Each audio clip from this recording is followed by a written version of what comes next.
وَإِذَا قِيلَ لَهُمْ لَا تُفْسِدُوا فِي الْأَرْضِ قَالُوا إِنَّمَا نَحْنُ مُصْلِحُونَ أَلَا إِنَّهُمْ هُمُ الْمُفْسِدُونَ وَلَكِنْ لَا يَشْعُرُونَ۔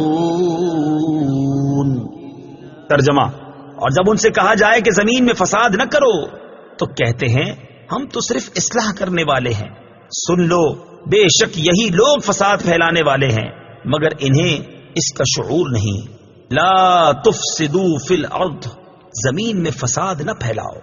تفسیر صراط الجنان میں ہے، اس آیت اور اس کے بعد والی آیت میں ارشاد فرمایا کہ جب ایمان والوں کی طرف سے ان منافقوں کو کہا جائے کہ باطن میں کفر رکھ کر اور صحیح ایمان لانے میں پسو پیش کر کے زمین میں فساد نہ کرو، تو وہ کہتے ہیں کہ تم ہمیں اس طرح نہ کہو کیونکہ ہمارا مقصد تو صرف اصلاح کرنا ہے۔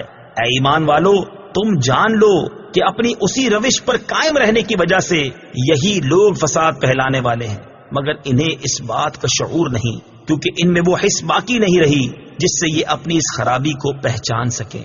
منافقوں کے طرز عمل سے یہ بھی واضح ہوا کہ عام فسادیوں سے بڑے فسادی وہ ہیں جو فساد پھیلائیں اور اسے اصلاح کا نام دیں۔